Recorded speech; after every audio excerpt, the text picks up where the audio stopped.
प्रारंभ हुआ। इन्हीं के वंश में गांधी हुई और ये गांधी जो है ना ये चंद्रवंशी थे। गांधी की पुत्री का नाम हुआ सत्यवती और इनका विवाह ऋचिक मुनि के साथ। ऋचिक मुनि के यहाँ एक पुत्र का जन्म हुआ जिनका नाम हुआ जमदग्नि और जमदग्नि का विवाह रेणुका के साथ हुआ। माता रेणुका पतिव्रता धर्म का पालन करती है, प्रतिदिन गंगा स्नान करने जाती है, अपने पल्लू में साड़ी के अंचल में प्रतिदिन गंगा जल लाकर के पति को देती थी पूजा करने के लिए। जब एक दिन मछली को कामासक्त रूप में देखा, पतिव्रता धर्म नष्ट हो गया और जल पल्लू में नहीं गया। जब जल नहीं आया, जमदग्नि ने पूछा रेणुका जल लेकर के क्यों नहीं आई? रेणुका झूठ बोली। जमदग्नि ऋषि ध्यान लगा करके देखते हैं रेणुका का पतिव्रता धर्म नष्ट हो गया, इसने झूठ बोला। परशुराम जी को आदेश दिया, परशुराम अपने मां के वध कर दो, फरसा उठा करके इसके शरीर के दो टुकड़े। परशुराम जी पिता की आज्ञा का पालन करते हैं और परशुराम कोई साधारण नहीं, तो भगवान के अवतार फरसा उठा करके अपने मां रेणुका के शरीर के दो टुकड़े कर दिए। पिता ने कहा बेटा वरदान मांगो। परशुराम जी जानते हैं कि जो मेरे पिता है वो कोई साधारण नहीं है, वो तपस्वी है, योगी है, ब्रह्म को जानने वाले। परशुराम जी ने कहा पिताजी मैं आपके कहने से अपने मां का वध किया, पुत्र के जीवन में कलंक लगेगा कि पुत्र ऐसे भी हुए जो अपने मां के भी सगी नहीं हुई, आप इस कलंक को दूर करें, मेरी मां जीवित हो जाए और मेरे मां को पता न चले कि पुत्र के द्वारा वध किया गया। आज जब जमदग्नि ऋषि जल का प्रोक्षण करते हैं, रेणुका उठ करके खड़ी हो गई। रेणुका को पता ही नहीं कि मेरी मृत्यु भी हो गई थी, मेरा वध भी हो गया। सहस्त्रबाहु अर्जुन एक कामधेनु गाय है, उसका हरण कर लिया। परशुराम ने पृथ्वी से क्षत्रियों को 21 बार विहीन किया, क्षत्रियों का वध किया। आगे चलते हुए श्री सुखदेव मुनि कहते हैं राजा परीक्षित इसी वंश में यति ययाति वियाति संयाति क्रतु दाहोस 6 पुत्रों का जन्म हुआ। प्रेम से बोलिए यते ययाति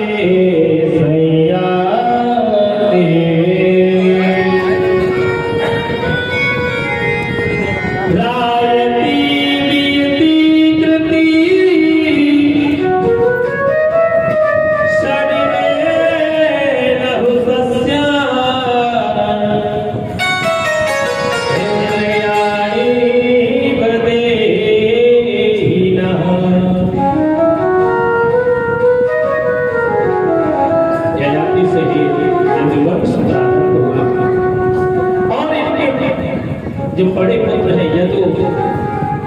यदुवंश प्रारंभ हुआ। देववीर अर्जन और अर्जन हुए, एक के 9 नंद बाबा आदि हुए और दूसरे के उग्रसेन शूरसेन 2 भाई जन्म लेते। उग्रसेन की पत्नी गर्भ धारण करती है। जब उग्रसेन की पत्नी गर्भ धारण की, उग्रसेन ने ब्राह्मणों के पास गए, ज्योतिषी ब्राह्मणों के शरण में जाकर के और प्रार्थना किया ब्राह्मणों आप ये बताएं जो मेरी पत्नी गर्भ धारण की है, इसके गर्भ से जो बालक जन्म लेगा वो कैसा होगा? ब्राह्मणों ने कहा उग्रसेन जी जो बालक जन्म लेगा वो महान दुष्ट होगा, वो जीव को सताने वाला होगा। उग्रसेन जी ने कहा तो इसके साथ मुझे क्या करना चाहिए? उग्रसेन जी ने जैसे ही पूछा, ब्राह्मणों ने कहा जैसे इसका जन्म हो तो इसका वध कर देना। आज उग्रसेन के यहाँ जैसे बालक का जन्म हुआ उसे लकड़ी के पिटारी में बंद करके और जमुना जी में छोड़ दिया गया। सूरसेन थोड़े दूर पर स्नान कर रहे थे, पिटारी बहती हुई सामने से जा रही थी। सूरसेन जी उस पिटारी को उठा करके देखते हैं और जैसे ही खोलते हैं उसमें मनुष्य बालक जीवित पड़ा हुआ। सूरसेन जी उस बालक को लेकर के आते हैं, उसका लालन पालन किया, उसका नाम हुआ कंस। जब कुछ बड़ा हुआ ना, नारद जी का आगमन हुआ। नारद जी ने पूछा, अरे भैया कंस, तुम्हारे माता पिता का क्या नाम है? कंस ने पिता का नाम सूरसेन बताया। नारद जी ने कहा, तुम्हारे पिता सूरसेन नहीं है, तुम्हारे पिता उग्रसेन है, और ब्राह्मणों के कहने से तुम्हारा तो अपने समझ में बंद कर दिया, जमुना में विसर्जन कर दिया।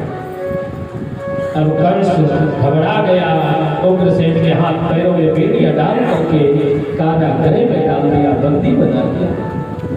इसके चाचा थे जिनका नाम था देवक, उनकी बेटी है देवी की, और देवी की विवाह की योग हो गई। कंस ने सोचा मेरे चाचा की पहले ही मृत्यु हो गई और मैं अपनी बहन देवकी का ऐसा विवाह करूंगा कि संसार मेरी प्रशंसा करे कि कंस तो बड़ा धर्मात्मा है।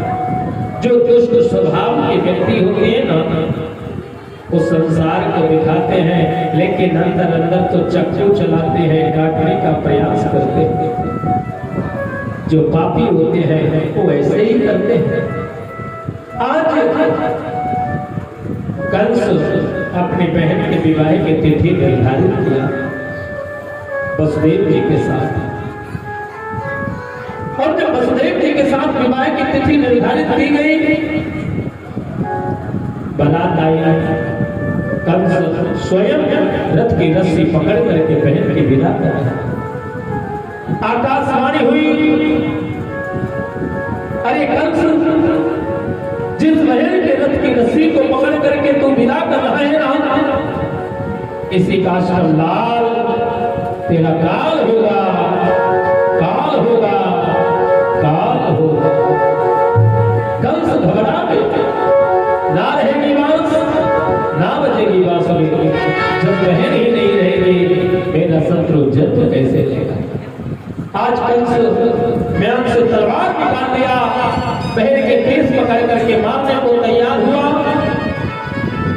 वसुदेव जी ने कहा, कंस, तुम्हारी शत्रु तुम्हारी बहन नहीं, इसका श्रम लाल है। मैं वचन देता हूं जितने इसके गर्भ से बालक जन्म लेंगे मैं तुम्हारे पास लेकर के आऊंगा।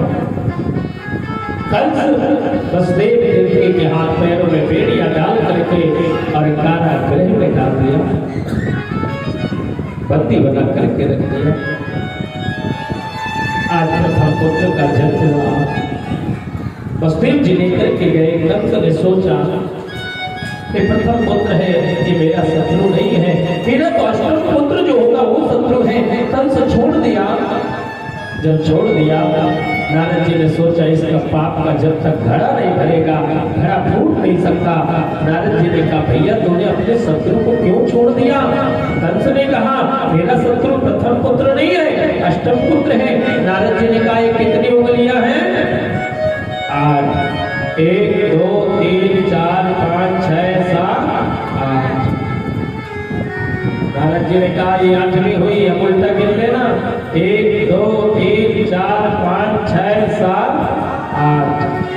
जो पहली थी वो 8वीं हो गई और जो 8वीं थी वो पहली हो गई। पता नहीं कौन आकर के तेरा वध कर दे, तेरा प्राणांत हो जाएगा। बुद्धि बिगड़ गई, प्रथम पुत्र को बुला करके पत्थर पे पटक करके वध कर दिया, एक एक करके। और धीरे धीरे करके 6 बालकों का जन्म हुआ, 6 बालकों का वध कर दिया जाता है। और आज सप्तम पुत्र के रूप में बलराम जी का आगमन हुआ। और बलराम भैया का जैसे ही आगमन होता है, प्रभु योग माया के द्वारा देवकी के गर्भ से रोहिणी के गर्भ में स्थानांतरित कर दिया। जब रोहिणी के गर्भ में स्थानांतरित किया गया, रोहिणी के गर्भ से सप्तम नवम बालक का जन्म हुआ, जिनका नाम हुआ श्री बलराम जी महाराज। बोलिए बलराम भैया। अष्टम पुत्र के रूप में भगवान कृष्ण का अवतार हुआ और भगवान का अवतार गोकुल में हुआ। वैसे तो नियमता मथुरा कारागृह में होता है और वहां से ले जाया गया गोकुल। भगवान अपनी लीला को पूर्ण करने के बाद राक्षसों का वध करके अपने धाम को प्रस्थान कर गए। राजा परीक्षित ने कहा, हे सुखदेव मुनि, आप इतने सूक्ष्म रूप में मेरे प्रभु की कथा कैसे पूर्ण करेंगे? आप विस्तार से वर्णन करके मुझे कथा श्रवण कराएं। कथितो वंश विस्तारो भवता सोम सूर्ययो राज्याचो भयवत्सारा चरितं परमाद्भुतं चरितं परमाद्भुतं। श्री सुखदेव मुनि कहते हैं, धन्य राजा परीक्षित, तुम जैसे श्रोता जिसकी तृप्ति नहीं हो रही, निरंतर भाव जागृत हो रहा है, अधिक से अधिक कथा श्रवण करते थे। 6 बालकों का वध कर दिया गया कंस के द्वारा। सप्तम बालक रोहिणी के गर्भ में स्थानांतरित हो गया। बलराम भैया का अवतार हुआ।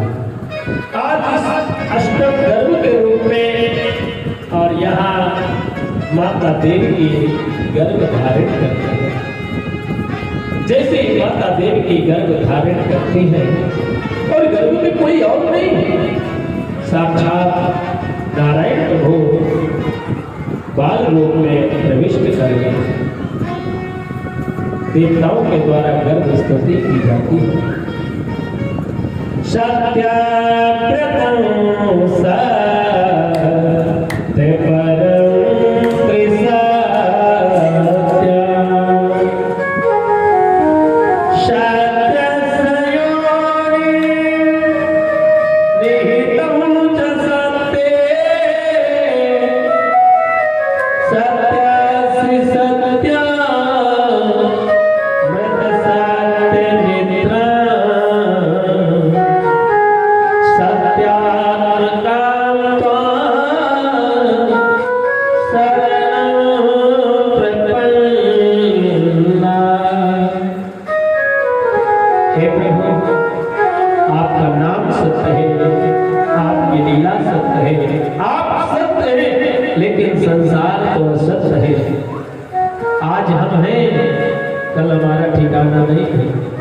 लेकिन परमात्मा आज भी है, परमात्मा कल भी रहेगा, परमात्मा तो हमेशा है, क्योंकि परमात्मा सत्य है।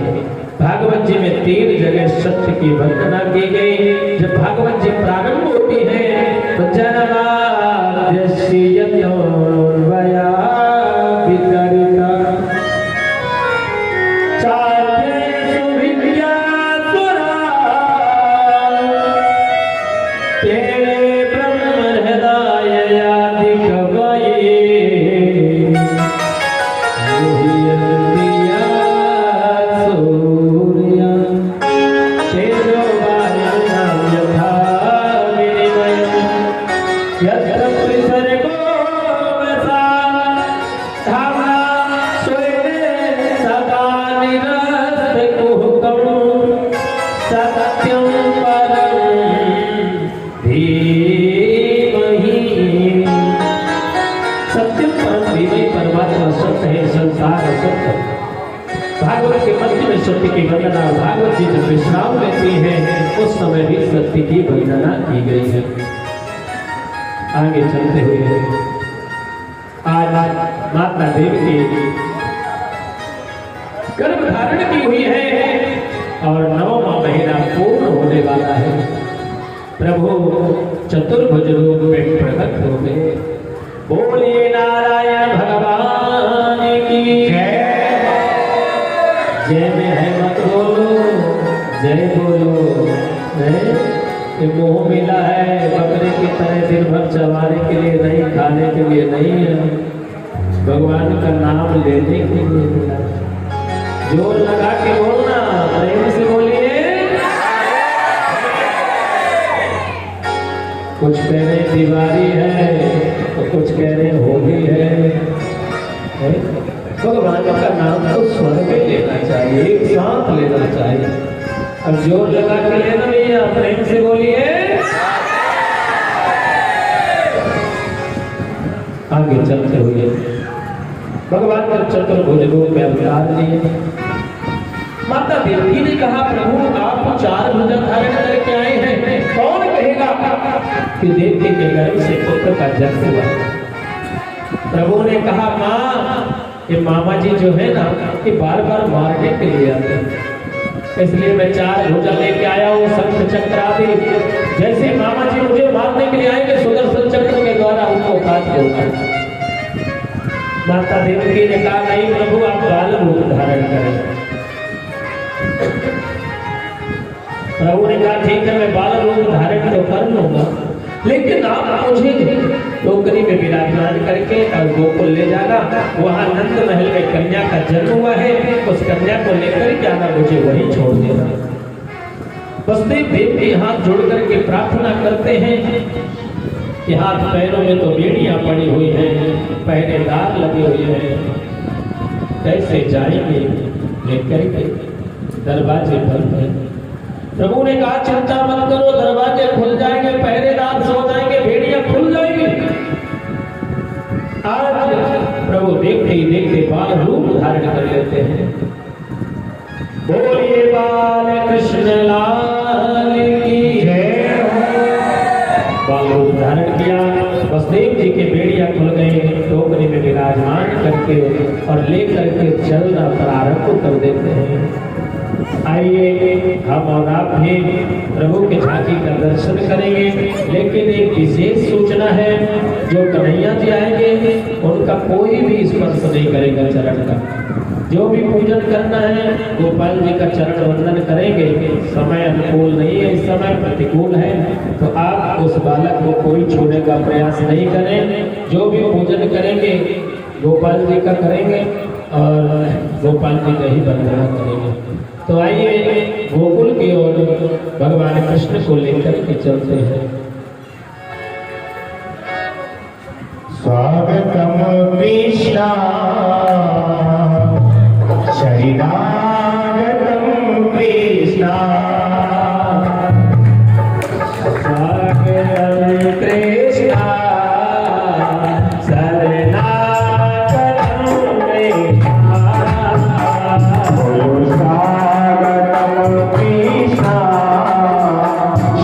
शरणागतम कृष्णा। स्वागतम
कन्हैया को टोकरी में लेकर के जाते हैं और वहां जाकर के जैसे जाते हैं जमुना जी दर्शन के लालसा लेकर के ऊपर की ओर आने लगी। कन्हैया ने पैर का प्रक्षालन किया, प्रहार किया हरी जमुने, तो बाबा की दाढ़ी छूने के लिए आ गए।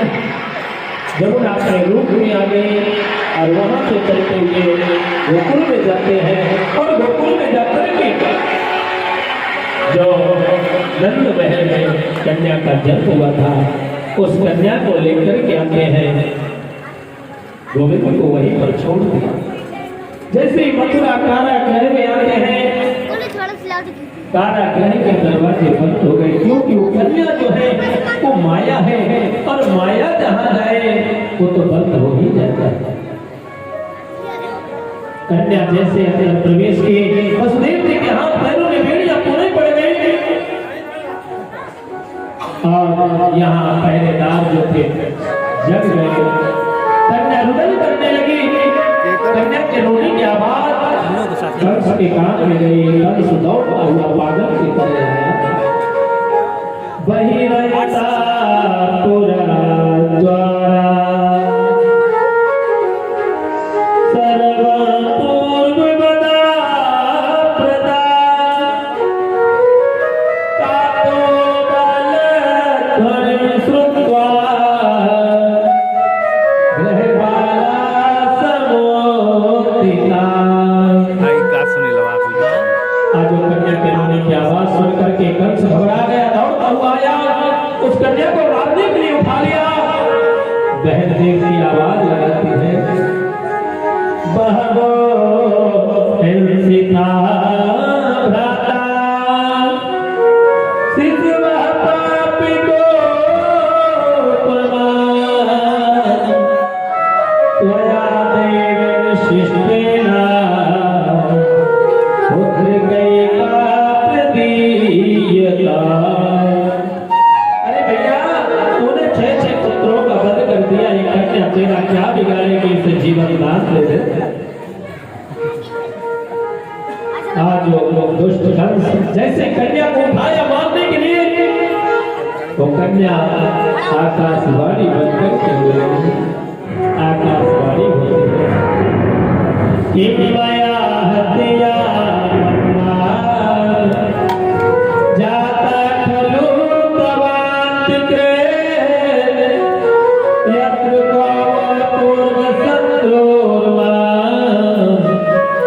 हिंसे कृपणा प्रथा। तो कन्या आकाशवाणी करने लगी, अरे दुष्ट कंस, तुझे मारने वाला रोटी में उगाला काला जल वो योग माया उड़ती हुई आई और विंध्याचल पर्वत पर विंध्यवासिनी के नाम से विराजमान हो गई। बोलिए विंध्यवासिनी मैया की। विंध्यवासिनी, ये यशोदा के गर्भ से इनका जन्म हुआ। ये तो हुई मथुरा की बात। अब चले हम गोकुल की ओर। अबे कन्हैया जी को उठा के टोकरी में ये कन्हैया जी को बैठा दो ताकि सब पूजा कर लें। अब आइए गोकुल की ओर चले। नंद बाबा की उम्र है गई 90 वर्ष की और मैया यशोदा की उम्र है 85 वर्ष की, लेकिन कोई संतान जन्म नहीं हुई। एक दिन ब्राह्मणों का आगमन हुआ, मैया यशोदा जाके और चरण बंदन करने लगी। ब्राह्मणों के मुख से निकला, मैया पुत्रवती भव। मैया यशोदा कहने लगी, अरे ब्राह्मणों तुम्हारी बुद्धि खराब है, बुढ़ापे में बेटा जन्म लेते हो। ब्राह्मणों ने कहा, अरे मैया, हम ब्राह्मणों के आशीर्वाद से तेरे यहाँ बुढ़ापे में ही लाला को जन्म हो। तू तो चकाचक ब्राह्मण को खीर पूरी ग्रहण कराओ और यज्ञ की तैयारी कर। आज यज्ञ की तैयारी की गई और ब्राह्मण आते हैं। ब्राह्मणों के द्वारा यज्ञ की तैयारी की गई, यज्ञ प्रारंभ हो गया। ठाकुर जी की कृपा से और मैया यशोदा गर्भ धारण करती है। जब मैया यशोदा गर्भ धारण करती है, समय आने पर मैया यशोदा के गर्भ से कन्हैया का अवतार हुआ, जन्म हुआ। यहाँ नंद बाबा सभी ब्रजवासी, ब्रजगोपी, ब्रजग्वाल वालों को सूचना देते, भैया आज हमारे यहाँ गोविंद का अवतार हो चुका है। सभी ब्रजगोपी, ब्रजग्वाल वाले बाबा को बधाई देवे, कन्हैया को बधाई देवे के ताई वहां से चलना प्रारंभ कर देते। हमारे मध्य में भी गोविंद अवतार लेकर के आए हैं, तो पूजन करेंगे। पूजन करने के लिए आ जाए, हमारे बैठने वाले सभी आएंगे आज तो पूजन करने। आप लोग क्रम से धीरे धीरे पूजन करेंगे, कन्हैया को न्यौछावर देंगे और अपने स्थान में विराजमान हो जाएंगे, बधाइयों का आनंद लेंगे। कोई व्यवस्था नहीं दी जाएगी।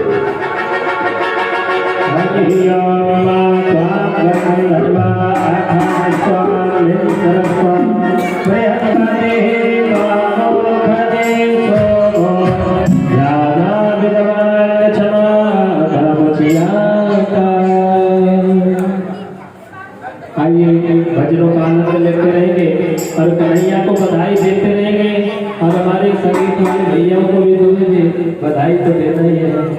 तो आप सब लोग भजनों का आनंद लेते रहेंगे। आज ब्रज मंडल में अत्यंत खुशी का माहौल बना हुआ है। क्यों?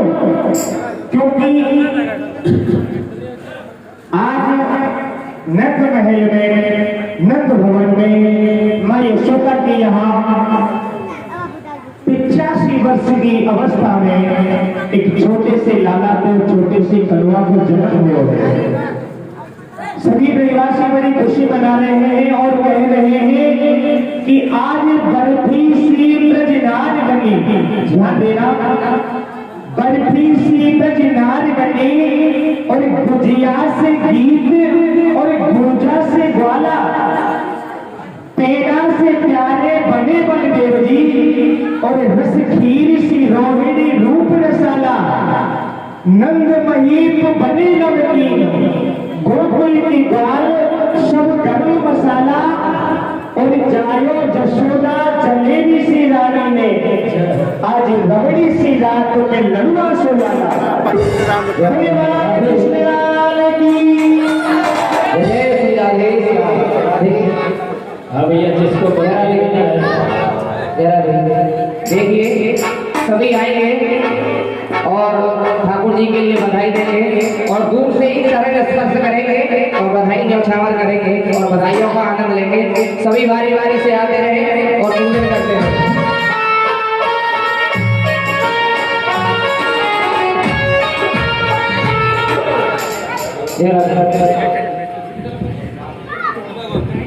श्री राम।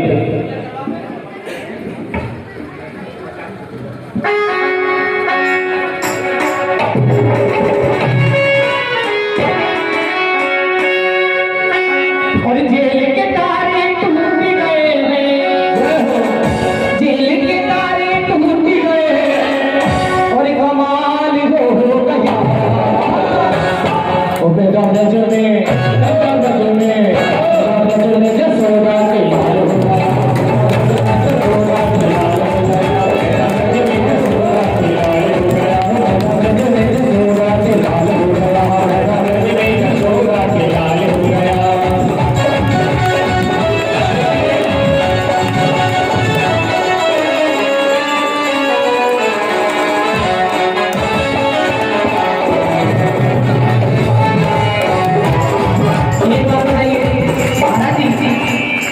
सबको बताएं कि कन्हैया जी की झांकी भी आ गई है। अब ऐसे क्यों बैठे हो कि वोट डाल के जाना है और आधार कार्ड खो गया है? अब तो न्यौछावर करने का समय है। हमारी माताएं क्या सोच रही हैं? बधाई दो और बधाई गाओ और नाचो।